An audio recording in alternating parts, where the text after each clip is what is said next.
Gentlemen, would you please make welcome Dr. Joanne Baxter.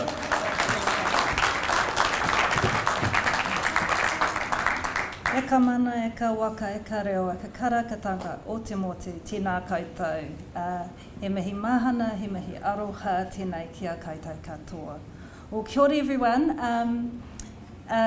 As I've been introduced, I'm Jo Baxter. Yes, I am from Potini Kaitahu, and I suppose one of the things that I'm really aware that fits with Potini Kaitahu is that we're people that are not particularly flash, but we're really good at figuring out how to adapt to some really challenging situations. And I also think that one of the things that I learnt from a lot of my aunties and uncles, Uncle Mick Te Koiti and my Auntie June and my kaumātua, was that actually if you find a challenge, if you find a problem, instead of talking about it, you've got to do something because it's not going to go away. But also if you don't do something about it, it will just get bigger. And so I suppose my background in giving this talk is really as one where I started life on the West Coast, went to primary school there and then moved to Picton to secondary school. And I first in my family to go to university, and I had no aspirations to go to university at all. I didn't even know that it was possible. But Monty Ohio was my Māori teacher at high school. And Monty got all the Māori kids together and he said, right, starting from you, what are you going to do? What are you going to do? What are you going to do? What are you going to do? And got to me and I said, I want to be a doctor. And I don't know where it came from, but it came out. And Monty said, right, okay, this is what we got to do. And he ran study sessions at his home. He did all sorts of things, and all of us sitting there were given a message that we could do what we wanted to do, but also that that there were people there that would help us and support us and take us on that journey. 35 years later, I have found myself back, having gone through medical school, having trained in psychiatry as a specialist, and then retraining as a public health physician. I found myself back working in a university where one of my main roles is supporting pathways for rangatahi into and through health professional programs. And I really want to acknowledge Monty and the learning that he gave me, but also that sense that having expectations and aspirations for our rangatahi that align with their aspirations for themselves is a hugely important underpinning. So I want to acknowledge ACOR, the Ministry of Health, Division of Health Sciences, and Te Huka Mātauranga. And also I want to acknowledge the young people in this photo. When I went to medical school, there was 7 Māori and Pacific students in my class, and this is 125 of the 140 Māori students that we had in health science first year last year. So I want to really focus on a number of things, including our project, and there's a number of photographs here of some of the students that we're working with. This year we had 47 Māori students who gained entry into medical school. So the Māori Health Workforce Development Unit, of which I'm a director, was established in 2010, aiming to help Māori tertiary learners in health sciences, aiming for achievement and meeting aspirations, building the health workforce, but also the health science workforce. We don't just want health professionals, we want health scientists, we want people out there answering the questions that are going to help get us to where we want to. We do research and evaluation, and another important aspect is identifying and sharing best practice. This is the context within which we undertake this, and you will all be aware of the underrepresentation of Māori in the health professional programs. Only between 2 and 4% of the registered health professional workforce for all of the programs we teach at Otago University are Māori, yet we live in a world where 30% of babies born are Māori. So the pathways into Otago for health professional study are quite complex, and perhaps the main way that students enter is through this very complicated, tricky health science first year. Students coming from secondary school and some coming from the workforce enter this year. It has 7 compulsory papers. In order to gain entry to most of the health professional programs, you not only have to pass all 7, but you have to pass them to an incredibly high degree. So it's high stakes year, and the best preparation that you can get for this year is to have done all 3 sciences to NCEA level 3. So when you look at our educational data, it shows very much that not only are at the moment Māori students not achieving to that level, but sciences is the area where we've got the fewest number of students achieving to that level. So really working with small numbers of students initially, but also students coming in who haven't got the level of preparation that many others do. So our goal is that by 2020, that at least 20% of students in our division across all of the health professional programs will be Māori, and that those students are achieving as well as, if not better than, academically all the other students. So we have a series of programs that range starting from inspiration, aspiration, recruitment, retention, through to graduation, and now we've moved into postgraduate study and pathways into and through the workforce. The program that I want to talk about is Te Whakapuāwai, but we have 3 other programs that we're also working with. One of those is Te Ara Hauora, which is an outreach program.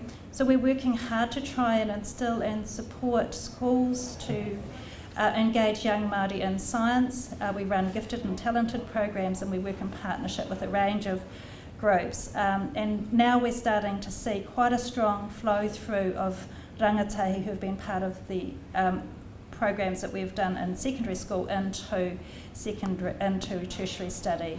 We run a program called Tukaeka, which is a foundation studies program. 20 students from educationally disadvantaged backgrounds come to a pre-health science day, and they are doing very well. All of the young people in this photo are now in a health professional program of some sort. So in 2011, we looked at health science first year, and we were appalled as an institution, and I had inherited responsibility for outcomes. Less than 50% of our students were making it to second semester. Only 1 in 4 were going on to health professional programs.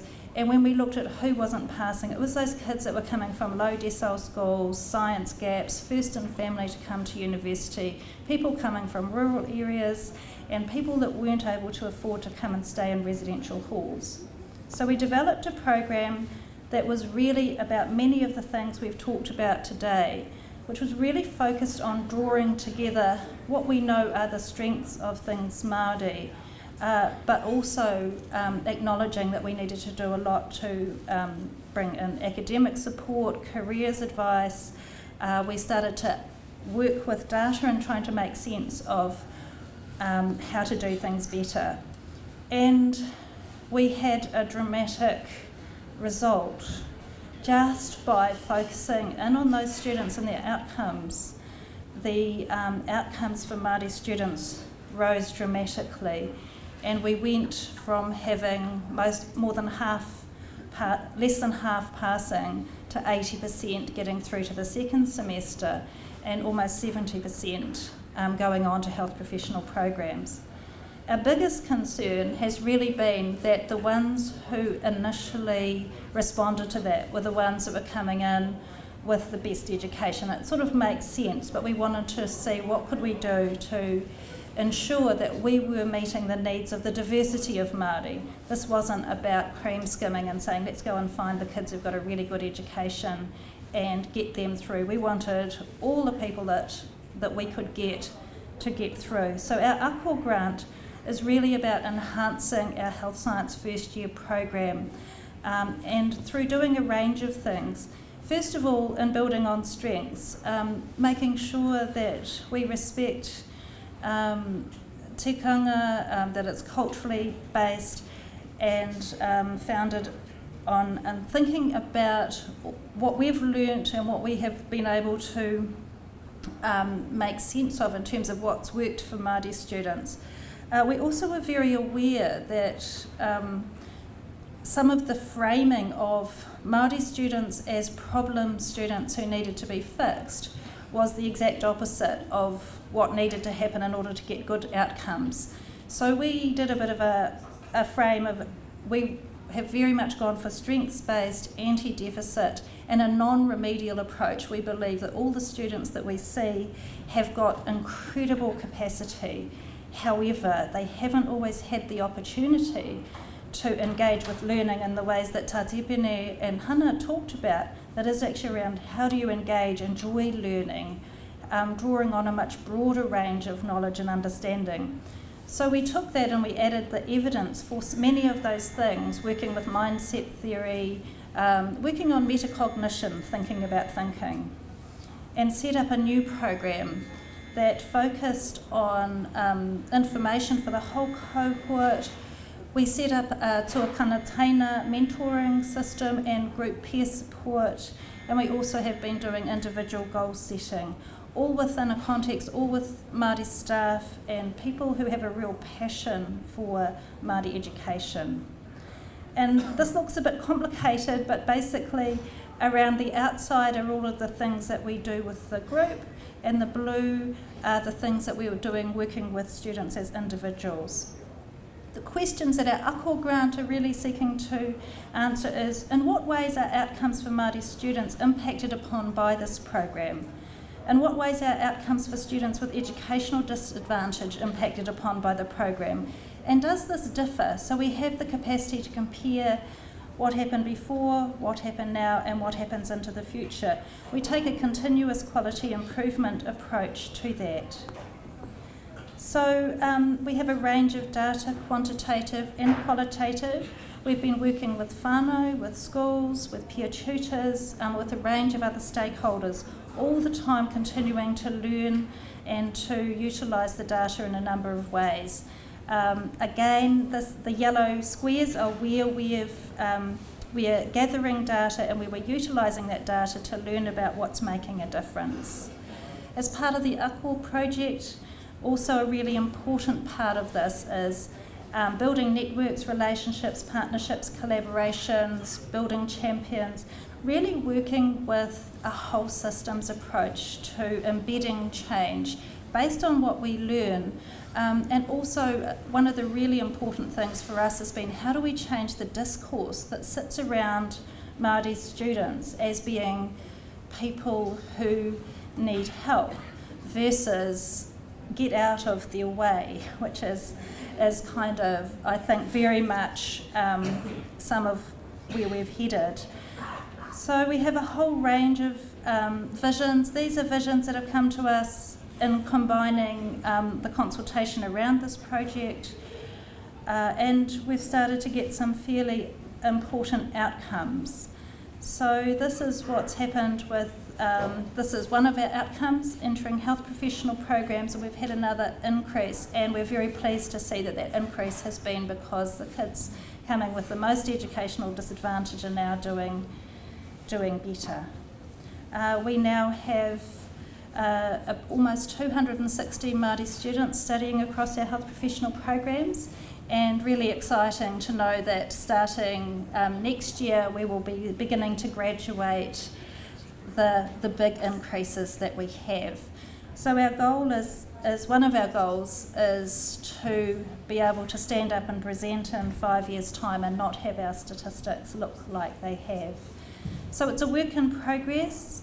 From our first phase, we were aware that there is a really positive impact, continuously learning in a reflective learning environment with an equity lens, and continuing to think, how can we do this better? What can we do?